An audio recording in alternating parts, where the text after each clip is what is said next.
Hello. या लेक्चरमध्ये आपण पॉलिटीचा पहिलं चॅप्टर म्हणजे हिस्टोरिकल बॅकग्राऊंड करणार आहोत.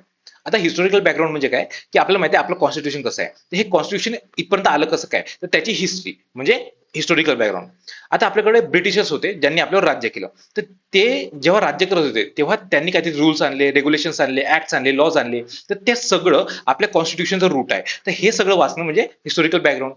आता जेव्हा हिस्टोरिकल बॅकग्राऊंड करतो तेव्हा काही गोष्टी आपल्याला क्लिअर पाहिजे. काय, की आपल्यावर फक्त ब्रिटिशांनी राज्य नाही केलं. ईस्ट इंडिया कंपनी होती, तर त्यांनी पण आपल्यावर राज्य केलं. आता ईस्ट इंडिया कंपनी जेव्हा राज्य करत होती आपल्यावर, तर त्यातले जे लोक होते किंवा त्याच्यातले जे ऑफिसर्स होते, तर त्यांनी खूप जास्त करप्शन केलं, खूप जास्त श्रीमंत गेले आणि ते श्रीमंत झाले आणि ते नंतर परत इंग्लंडमध्ये गेले. तर ते जेव्हा इंग्लंडमध्ये गेले तेव्हा इंग्लंडच्या लोकांनी ह्यांना अपोज केला, की एवढे तुम्ही श्रीमंत कसे काय झाले, आम्हाला पण तेवढे करप्शन करायचे, आम्हाला पण तेवढी श्रीमंती पाहिजे. तर म्हणून हे याला अपोज करायला लागले आणि जे इंग्लंडचं पार्लमेंट आहे, ब्रिटनचं पार्लमेंट आहे, मग त्यांनी ह्याच्यावर म्हणजे रेग्युलेशन करायसाठी काही लॉज आणले. तर ते लॉज म्हणजे पहिला लॉ होता 1773चा. ठीक आहे, इथपर्यंत कळलं तुम्हाला. त्याच्यानंतर म्हणजे एक कळलं तुम्हाला की जे ब्रिटिश होते ते ब्रिटिशर्स ईस्ट इंडिया कंपनीच्या अगेन्स्ट होते, तर त्याच्याविषयी काही लॉज असतील. त्याच्यानंतर आपल्याला माहित आहे की 1857चा एक उठाव झाला होता. तर त्या उठावानंतर 1858ला परत एक ऍक्ट आला, ज्यापासून पूर्ण गव्हर्नमेंट चेंज झालं. गव्हर्नमेंट चेंज झालं म्हणजे ईस्ट इंडिया कंपनी गेली आणि स्वतः डायरेक्ट ब्रिटिशर्स राज्य करायला लागले आपल्यावर. ठीक आहे, तर ह्याच्यानंतर जे लॉज असतील तर ह्याला अपोज करणारे स्वतः इंडियन्स असतील. कळलं का? म्हणजे एक तर ब्रिटिश ह्यांनी स्वतःच अपोज केलं होतं, त्याच्यानंतर इंडियन्स ह्यांनी म्हणजे जे भारतीय लोक होते त्यांनी पण अपोज केलं होतं. तर जेव्हा ब्रिटिशर्स अपोज करतील त्यावेळेस काय होईल, की जे कंपनीचे पॉवर्स आहेत हळूहळू कमी होतील आणि जे पार्लमेंट आहे यांचं ते त्यांचे पॉवर हळूहळू वाढतील. म्हणून काय, सेंट्रलायझेशन दिसतं. पहिला जे हे होतं ऍक्ट होता ते सेंट्रलायझेशन साठी होतं. ठीक आहे.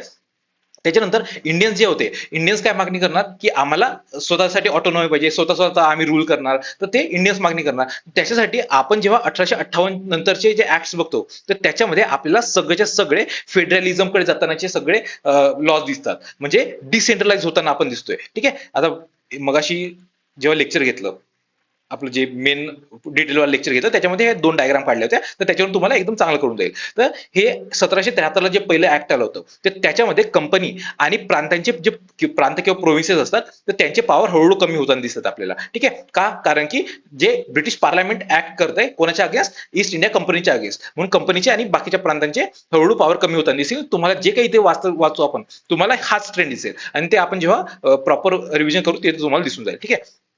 त्यानंतर ही एक डायग्राम बघा. इथं जेव्हा 1858 होतं तर तेव्हा ब्रिटिश आपल्याकडे आले, म्हणजे ब्रिटिशांनी डायरेक्ट आपल्यावर रूल करायला सुरू केली. तर त्याच्यानंतर जेवढे ऍक्ट्स आहेत तर त्याच्यामध्ये भारतीयांविषयी किंवा भारतीयांना जास्त पॉवर भेटावे त्यासाठी हळूहळू ऍक्ट्स जास्त वाढताना दिसेल आणि अल्टिमेटली 1935चा जो ऍक्ट आहे तर त्याच्यामध्ये आपल्याला फेडरलिझम भेटलं होतं. पण फेडरलिझम ते पूर्ण आलं नाही भारतामध्ये, तर ते सांगतो तुम्हाला. ठीक आहे. तर एवढा ट्रेंड कळाला तुम्हाला. आता डायरेक्ट आपण पहिल्या याच्यापासून बघू. पहिला ऍक्ट आता 1773. आता ह्याच्यात अगोदर काय झालं होतं, 1600ला जी क्वीन एलिझाबेथ होती, ब्रिटनची क्वीन, इंग्लंडची क्वीन, तर तिने एक चार्टर दिला होता. चार्टर म्हणजे काय नसतं, एक लिगल डॉक्युमेंट असतो की जो एखाद्या पर्सनला किंवा एखाद्या कंपनीला देण्यात येतो, की त्यांना हक्क आहे, तुम्हाला परमिशन आहे ते हे काम करायची. तर ते चार्टर असतं. ठीक आहे. तर ते चार्टर एका कंपनीला भेटलं होतं, ईस्ट इंडिया कंपनी. कधी? 1600ला. तर ती कंपनी जेव्हा भारतात आली आणि ह्या कंपनीला पूर्णपणे परमिशन देण्यात आली होती की फक्त तुम्हीच भारतामध्ये ट्रेड करू शकता किंवा व्यापार करू शकता. तर कंपनी भारतात आली, त्यांनी फक्त व्यापार केला का? नाही, त्यांनी भारतावर राज्य पण केलं. आधी ते भांडले, बॅटल ऑफ प्लासी, त्यांचं battle of Berkshire. Battle of Berkshire मधून त्यांना काही रेव्हेन्यू राईट्स मिळाले. रेव्हेन्यू राईट्स म्हणजे दिवाणी राईट्स. तर दिवाणी राईट्स कशाचे मिळाले होते? दिवाणी राईट्स म्हणजे रेव्हेन्यू राईट्स असतात. तर समजा हे एखादी जागा आहे, तर त्या जागेवर जेवढे काही रेव्हेन्यू येत आहे किंवा जेवढा काही पैसा येतोय तर तो पैसा काढण्याचे राईट्स, घ्यायचे राईट्स किंवा हक्क, ते म्हणजे दिवाणी हक्क. ठीक आहे. तर हे दिवाणी हक्क कोणाला? ईस्ट इंडिया कंपनीला मिळाले होते बॅटल ऑफ बक्सार नंतर.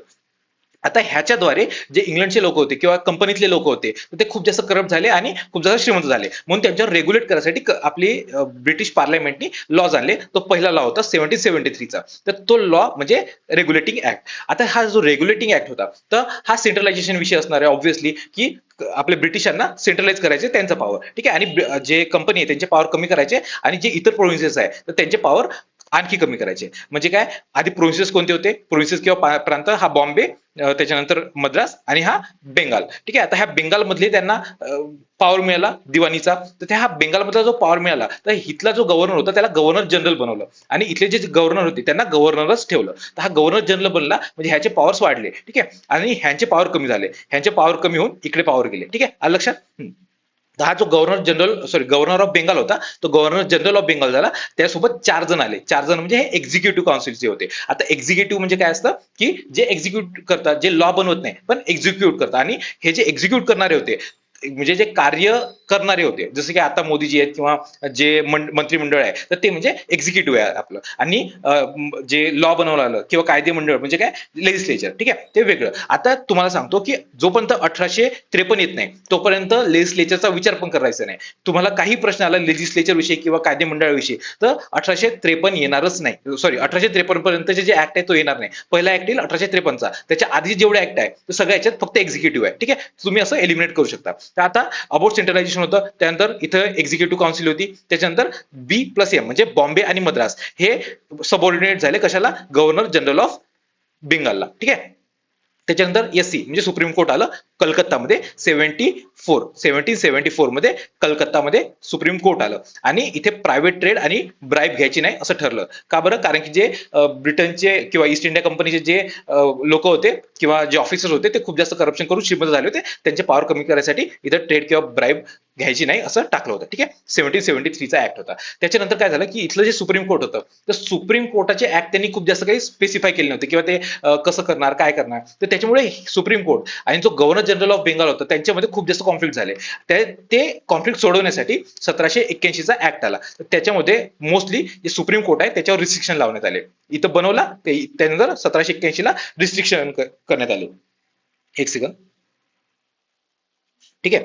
आता हे जे रिस्ट्रिक्शन करण्यात आले, हे रिस्ट्रिक्शन कशाविषयी होते, की जो गव्हर्नर जनरल आहे, तर गव्हर्नर जनरल चे मॅटर्स किंवा जे कंपनीचे मॅटर्स आहेत, इतर कंपनीतले जे लोक आहेत, तर त्यांच्याविषयीचे जे काय मॅटर आहे तर ते सुप्रीम कोर्ट घेणार नाही. सुप्रीम कोर्ट काय त्याचा हक्क नाही. आणि जे रेव्हेन्यू मॅटर्स आहेत तर त्याचा पण सुप्रीम कोर्टकडे हक्क नाही. कोणाकडे हक्क असणार, जो कोर्ट ऑफ डायरेक्टर वगैरे असेल त्याच्याकडे किंवा जे गव्हर्नर वगैरे असेल त्याच्याकडे सगळे. आणि जे इतर प्रोव्हिन्शियल कोर्ट्स वगैरे आहेत तर त्या कोर्टची अपील किंवा त्यांना काही रेग्युलेट करायचं आहे तर ते सगळं गव्हर्नर जनरल ऑफ बेंगॉलकडे असेल. तर हे झालं 1781चा ऍक्ट. ठीक आहे.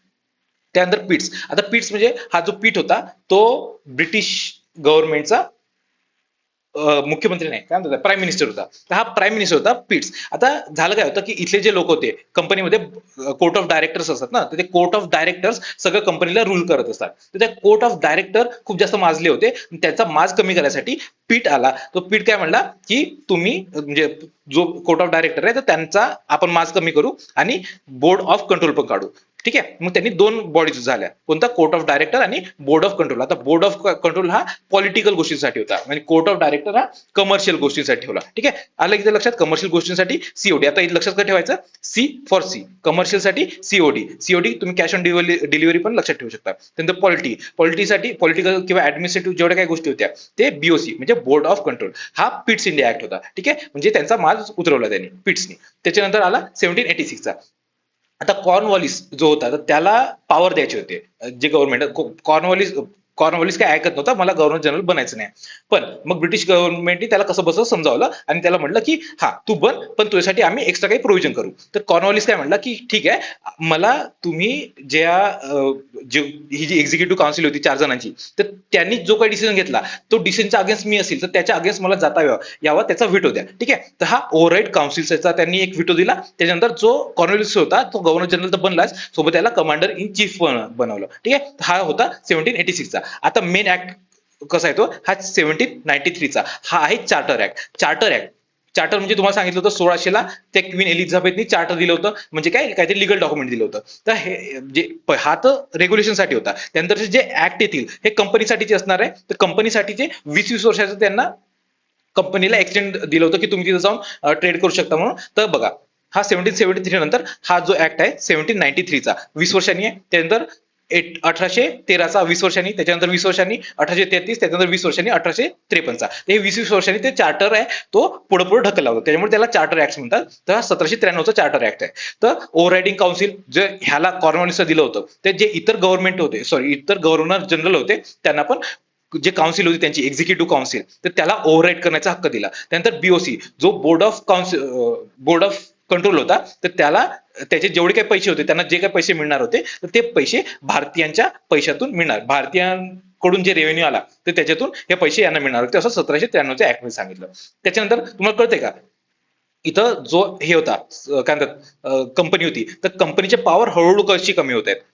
ठीक आहे, आता इथे आणखी कमी होताना दिसेल. जे कंपनी आहे तर तिला ट्रेड मोनोपॉलीचा म्हणजे भारतामध्ये येऊन तुम्ही फक्त कंपनीज ट्रेड करू शकेल असं त्यांना चार्टर होतं. आता ह्या चार्टरमध्ये काय सांगितलं, फक्त कंपनी नाही इतर पण करू शकतील, म्हणजे कंपनीची मोनोपॉली काढली. फक्त दोन गोष्टी ठेवली कंपनीची मोनोपॉली कशामध्ये, ट्रेड विथ चायना आणि ट्रेड विथ टी म्हणजे चहा सोबत आणि चीन सोबत, ह्यांच्यासोबत वापरण्यासाठी म्हणजे जो कंपनी होतो ते त्यांच्याकडे पूर्ण हक्क होता. ठीक आहे, बघा, abolish the trade monopoly except tea and China. त्यानंतर ख्रिश्चन मिशनरी तिथले जे होते इंग्लंड मधले किंवा युरोपियन, तर भारतात येऊन तुम्ही धर्म पसरवा हे असं 1813 मध्ये सांगितलेलं. ठीक आहे, त्यानंतर प्रमोट वेस्टर्न एज्युकेशन हे पण सांगितलेलं, आणि लोकल गव्हर्नमेंट हे टॅक्सेस घेऊ शकतात. आता ही थोडीशी वेगळी गोष्ट आहे, ही थोडीशी जे प्रांत आहेत तुम्हाला सांगितलं ना सेंट्रलायझेशन, तर त्याच्या विरोधात जाणारी थोडीशी गोष्ट वाटते. म्हणून ही गोष्ट लक्षात ठेवा, काय लोकल गव्हर्नमेंट टॅक्सेस घेऊ शकत होते कोणत्या ऍक्टमध्ये, 1813च्या ऍक्टमध्ये. त्यानंतर 1833चा ऍक्ट आला, म्हणजे 20 वर्षांनी, ते लक्षात ठेवा. आणि इथं पुन्हा पॉवर कमी झाले. आता जे इथं मोनोपॉली काढली होती कंपनीची,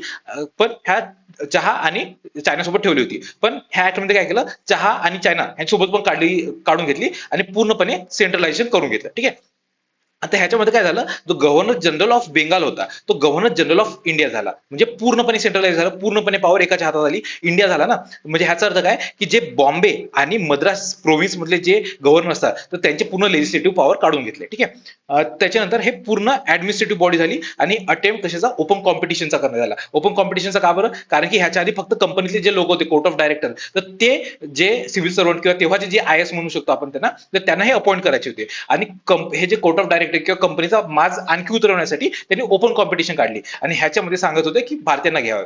पण हे जे ओपन कॉम्पिटिशन होती ह्याला खूप अपोज करण्यात आला कंपनीकडून, तर त्याच्यामुळे हे आलंच नाही. म्हणजे हा फक्त अटेम्प्ट होता. पण ते आलं कधी, 1853 ला ओपन कॉम्पिटिशन झालं, त्याच्यासाठी मॅकॉले कमिटी बसली होती. हे मॅकॉले कमिटी एक लक्षात ठेवून द्या. त्याच्यानंतर 1853 ला एक सेपरेट लेजिस्लेटिव्ह आणि एक्झिक्युटिव्ह फंक्शन्स ऑफ काय म्हणतात त्याला, गव्हर्नर जनरलच्या काउन्सिल झालं. म्हणजे काय, आता आपल्याला माहिती आहे गव्हर्नर जनरल आतापर्यंत जो होता तर त्याची फक्त एक्झिक्युटिव्ह काउन्सिल होती. आता काय झालं, इथं गव्हर्नर जनरल ऑफ इंडिया झालं आणि ह्याच्यामध्ये काय झालं, हा गव्हर्नर जनरल ऑफ इंडियाची जी एक्झिक्युटिव्ह काउन्सिल होती तर त्याला डिवाइड केलं. एक एक्झिक्युटिव्ह काउन्सिल तर राहिलीच, सोबत एक लेजिस्लेटिव्ह काउन्सिल झाली. ठीक आहे, इथे ही गोष्ट खूप जास्त इम्पॉर्टंट आहे, लेजिस्लेटिव्ह काउन्सिल इथं आलेली आहे. ठीक आहे, खूप महत्वाचा पॉईंट आहे हा, आणि ह्याच पॉईंटवरून आपल्या पुढच्या ऍक्ट पण करतील. हे बघा, आणि हे जे लेजिस्लेटिव्ह काउन्सिल होती ही ह्या लेजिस्लेटिव्ह काउन्सिलमध्ये 6 जण होते आणि 4 जण लोकलचे होते. आणि इथे ओपन कॉम्पिटिशन आली होती, ते तुम्हाला सांगितलं. त्यानंतर 1858चा ऍक्ट आला. तर हा ऍक्ट होता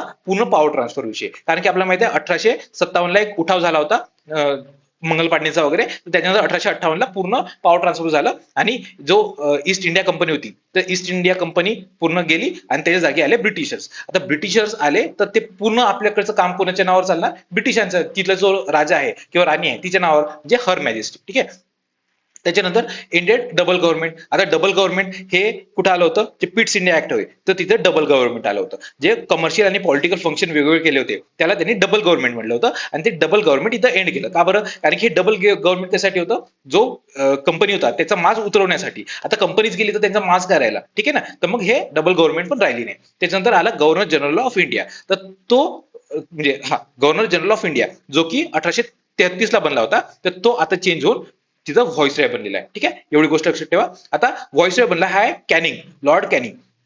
आता बघा इथं गव्हर्नर जनरल ऑफ बेंगाल होता आधी, त्याच्यानंतर गव्हर्नर ऑफ बेंगाल होता आधी, त्यानंतर गव्हर्नर जनरल ऑफ बेंगाल झाला, त्याच्यानंतर गव्हर्नर जनरल ऑफ इंडिया झाला आणि त्याच्यानंतर व्हॉइसरॉय झाला. आता हे कोण कोण झाले ते लक्षात ठेवायचं. हा आहे गव्हर्नर जनरल ऑफ बेंगाल, हा आहे हॅस्टिंग्स, वॅरेन हॅस्टिंग झाला होता. त्यानंतर गव्हर्नर जनरल ऑफ इंडिया हा झाला होता बेंटिक. त्यानंतर व्हॉइसरॉय कोण झाला होता, लॉर्ड कॅनिंग. आता हे लक्षात ठेवायसाठी फक्त एवढं लक्षात ठेवायचं, हा बेका. हा बेका जरी लक्षात राहिलं तुमच्या लक्षात येऊन जाईल, कारण की पहिल्यांदा कोण झालं होतं, गव्हर्नर जनरल ऑफ बेंगाल, त्यानंतर कोण झालं, गव्हर्नर जनरल ऑफ इंडिया, त्यानंतर काय झालं, गव्हर्नर जनरल ऑफ इंडियाचा व्हॉइसरॉय झाला. तर व्हॉइसरॉय कोण असणार आहे, Canning. Governor general of India Lord Bentinck, त्याच्यानंतर विलियम बेंटिक, त्यानंतर गव्हर्नर जनरल कोण आहे, वॅरेन हॅस्टिंग्स. ठीक आहे, एवढं लक्षात राहून जाईल तुमच्या. त्यानंतर 61. आता इथून सुरुवात होते काउन्सिल ऍक्टची. काउन्सिल ऍक्ट म्हणजे काय, की जे लेजिस्लेटिव्ह काउन्सिल होते, तुम्हाला सांगितलं ते 1853 ला जे एक्झिक्युटिव्ह काउन्सिल होते ते वेगळे करून त्याचं एक लेजिस्लेटिव्ह काउन्सिल पण झालं. तर ते लेजिस्लेटिव्ह काउन्सिल विषयीचे जे सगळे ऍक्ट आहे तर ते इथून सुरुवात होतं 1861 पासून. तर हे सगळे लेजिस्लेटिव्ह पॉवर्स विषयी होते आणि 1861, 1892 आणि 1909. तर ह्याच्यामध्ये मोस्टली तुम्हाला लेजिस्लेटिव्ह किंवा जे कायदेमंडळ आहे तर त्याच्याविषयीच इथं तुम्हाला सगळं मिळणार. बघा, इंडियन्स इन लेजिस्लेटिव्ह काउन्सिल किंवा कायदेमंडळात भारतीयांना घेण्यात आलं. कोण कोण होते? राजा ऑफ बनारस, महाराजा ऑफ पटियाला आणि सर दिनकर राव. ठीक आहे. त्यानंतर इथं डिसेंट्रलायझेशन सुरुवात झाली. डिसेंट्रलायझेशन म्हणजे काय, भारतीय हळूहळू यायला लागले आणि भारतीय काय म्हटले की आम्हाला पण पॉवर पाहिजे. तर इथं पॉवर मिळाली त्यांना आणि जे प्रोव्हिन्सेस आहे मद्रास आणि बॉम्बे प्रोव्हिन्स तर त्यांना त्यांचे हळूहळू पॉवर मिळायला सुरुवात केली. आता ते काढले कुठे होते? हळूहळू इथून काढायला सुरुवात केली होती 1771 ला आणि परत द्यायला कधी सुरुवात केली? 1861 ला. ठीक आहे.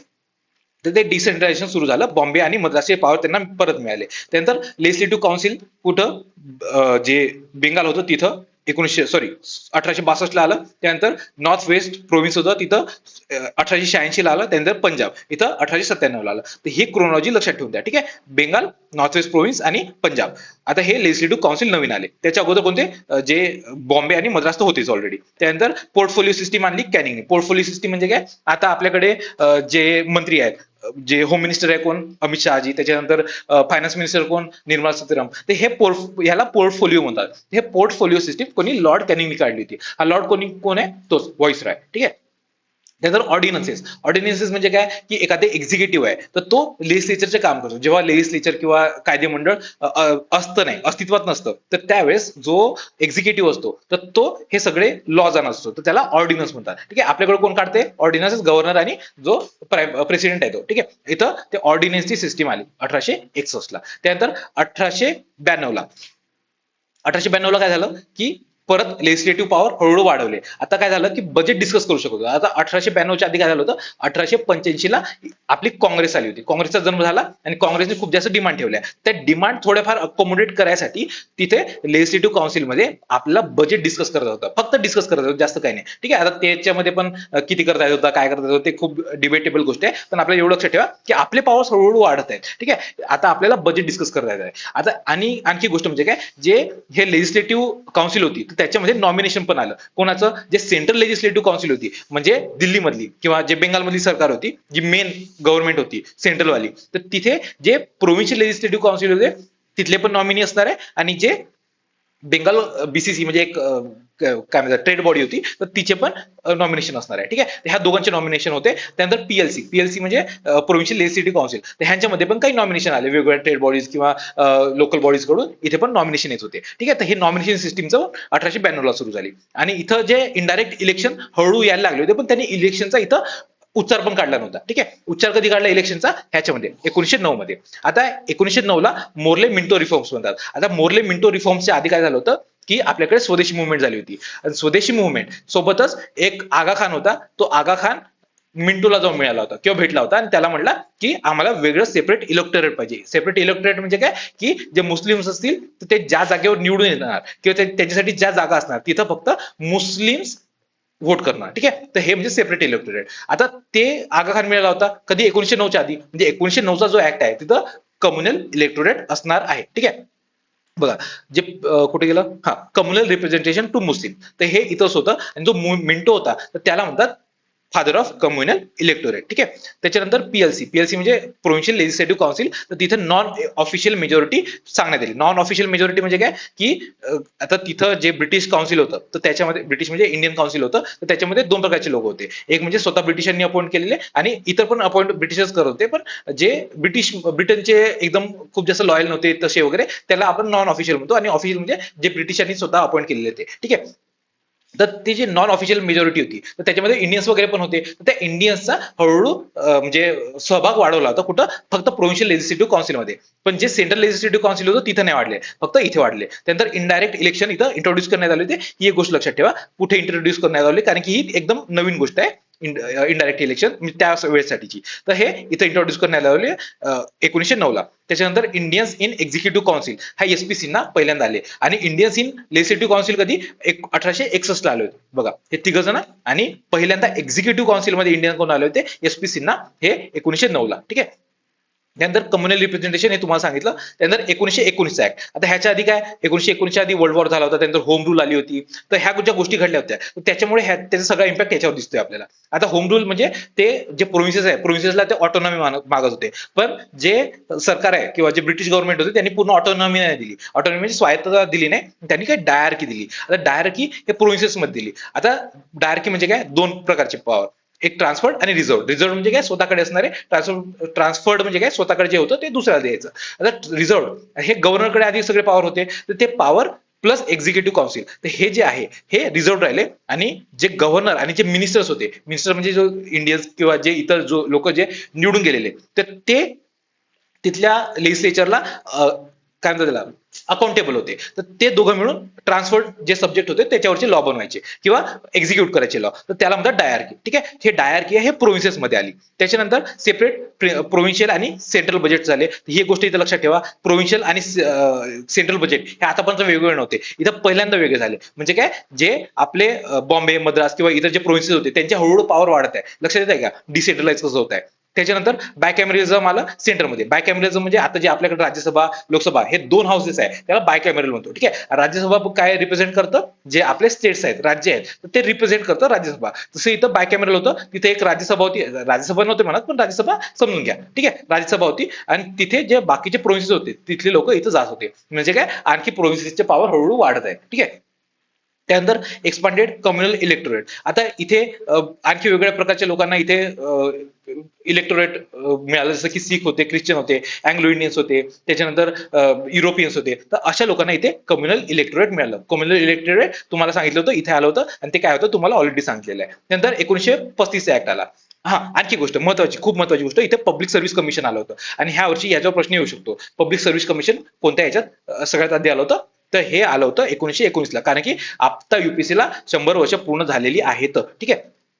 त्यानंतर चेंबर ऑफ प्रिन्सेस पण होते. प्रिन्सेस म्हणजे जे काय म्हणतात, राजे रजवाडे होते, तर त्यांचे म्हणजे त्यांच्यावर डायरेक्ट रूल नव्हता, इनडायरेक्ट रूल होता. आणि तिथे काही एरियाज होते, जसं की हैदराबाद, जुनागड, तर तिथं डायरेक्ट राजा राज्य करत होते. ठीक आहे, तर ते राज्याचे जे प्रिन्स होते तर त्यांची एक संघटना बनवली, काय, चेंबर ऑफ प्रिन्सेस. आणि याला हेड कोण करत होता, जो व्हॉइस रॉय होता तो. ठीक आहे. त्यानंतर 1935चा ऍक्ट आला, तर इथे काय फेडरेशन झालं. आणि ह्या फेडरेशन मध्ये 3 लिस्ट बनवल्या होत्या, इथं 2च लिस्ट होत्या. ठीक आहे, म्हणजे एक सेंटरच्या आणि एक प्रोव्हिन्ससाठी. इथं 3 लिस्ट बनवल्या, एक सेंटरसाठी, सॉरी, एक सेंटरसाठी, एक प्रोव्हिन्ससाठी आणि एक कॉन्करंट. आता जसं भारतामध्ये आहे तसं कॉन्करंट वर हे प्रोव्हिन्सेस पण बनवू शकणार आहे आणि जे सेंटर आहे ते पण इथं लॉज बनवू शकतात. तशा 3 लिस्ट बनवल्या. पण हे फेडरेशन आहे हे कधी अस्तित्वातच आलं नाही, कारण की फेडरेशनसाठी 3 लोक लागणार होते. एक म्हणजे सेंटर्स होता, त्यानंतर प्रिन्सली स्टेट्स आणि जे प्रोव्हिन्सेस होते ते. प्रोव्हिन्सेस म्हणजे प्रांत आणि प्रिन्सली स्टेट्स म्हणजे जिथं राज्य करत होते. आता जे राज्य करत होते त्यांनी ह्याला परमिशन दिली नाही, आम्हाला यायचंच नाही असे म्हणले. त्याच्यामुळे हे जे फेडरेशन आहे ते कधी अस्तित्वातच आलं नाही. त्याच्यानंतर रेसिड्युअरी पॉवर्स होते, ते व्हॉइसरॉयकडे होते. ठीक आहे. आता सध्याच्या कंडिशनला रेसिड्युअरी म्हणजे काय, हे जे 3 लिस्ट आहेत त्याच्या बाहेरचे अजून काही सब्जेक्ट असतील, नंतर हळूहळू कधी पुढे जाऊन नवीन सब्जेक्ट येतात, तर त्याला म्हणतात आपण रेसिड्युअरी पॉवर्स. ठीक आहे, तर रेसिड्युअरी पॉवर्स कोणाच्या अंडर असतील, व्हॉइसरॉयच्या. सध्या कंडिशनला कोणा, पार्लमेंटच्या अंडर आहे आता सध्या भारतामध्ये. ठीक आहे. त्यानंतर ह्यांनी डायरकी अबॉलिश केली प्रोव्हिन्सेस मधली. तुम्हाला डायरकी सांगितलं की जे गव्हर्नर होता, जो प्रोव्हिन्सेस मधला, तो गव्हर्नर प्लस एक्झिक्युटिव्ह काउन्सिल हे काही सब्जेक्ट हाताळायची. त्यानंतर गव्हर्नर प्लस जे मंत्री होते तर ते वेगळे सब्जेक्ट हाताळायचे. तर ह्या 2 वेगवेगळ्या गोष्टी होत्या, त्याला आपण डायरकी म्हणतो. ठीक आहे, ते डायरकी त्यांनी सेंटरमध्ये इंट्रोड्यूस केली होती. आणि रिस्पॉन्सिबल गव्हर्नमेंट हे प्रोव्हिन्सेस मध्ये त्यांनी इंट्रोड्यूस केली 1935ला. ठीक आहे. त्यानंतर जे टोटल 11 प्रोव्हिन्सेस होते, त्याच्यापैकी 6 प्रोव्हिन्सेस आहे, तर त्यांना त्यांनी बाय कॅमेरल केलं. आणि जे सेंटर होतं तिथं ऑलरेडी बाय कॅमेरलिझम होतं. आणि आता त्यांनी हे जे 6 आहेत, जे काय म्हणतात, बिहार, बेंगाल, बॉम्बे, मद्रास आणि आसाम आणि जे युनायटेड प्रोव्हिन्स, तर ह्या ज्या गोष्टी आहेत ह्यांच्यामध्ये बाय कॅमेरलिझम आलं. ठीक आहे, हे असंच लक्षात ठेवा, BBEBO BBEBO माऊ, तर ह्याच्यामध्ये बाय कॅमेरलिझम आलं, याला लक्षात ठेवून द्या. ठीक आहे. त्यानंतर रिझर्व सीट, आता 1935च्या आधी आंबेडकर किंवा गांधीजी खूप जास्त ऍक्टिव्ह होते. ठीक आहे, तर त्याच्यामुळे तुम्हाला इथे रिझर्वेशन पण दिसेल. हे रिझर्वेशन जे सीट्स आहेत ते SC, schedule caste, women, labour, even Maratha यांच्यासाठी पण आले होते. ठीक आहे, रिझर्वेशन. त्यानंतर सेक्रेटरीज काउन्सिल अबॉलिश केली होती. जी सेक्रेटरीची काउन्सिल आधी आली होती, तर ती काउन्सिल अबॉलिश केली, सेक्रेटरीला अबॉलिश नाही केलं, फक्त ती काउन्सिल अबॉलिश केली. त्यानंतर याच्यामध्ये आरबीआय आलं, FPSC, FP म्हणजे FPSC म्हणजे फेडरल पब्लिक सर्व्हिस कमिशन, त्यानंतर PPSC म्हणजे provincial public service commission, JPSC म्हणजे काय, 2-3 जे प्रोव्हिन्सेस आहेत ते एकत्र येतात आणि स्वतः आम्ही आता एक्झाम कंडक्ट करू असं म्हणतात, त्याला म्हणतो आपण JPSC. ठीक आहे, म्हणजे जॉईंट पब्लिक सर्व्हिस कमिशन. नंतर फेडरल कोर्ट, रेल्वे ऑथॉरिटी आणि ऑडिटर जनरल, ह्या सगळ्या ह्या 1935च्या ऍक्ट मध्ये आलेल्या आहेत. ठीक आहे.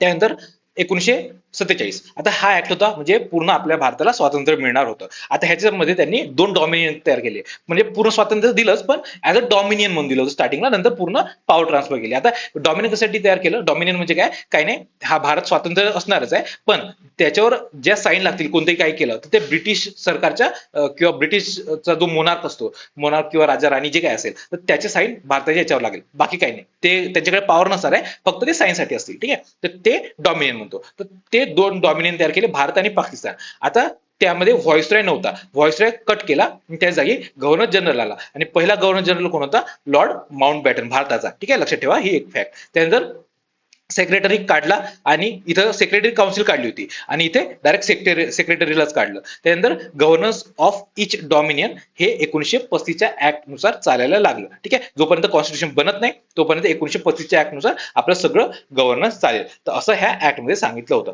तर अशा पद्धतीने आपले हे ऍक्ट संपलेले आहे. ठीक आहे.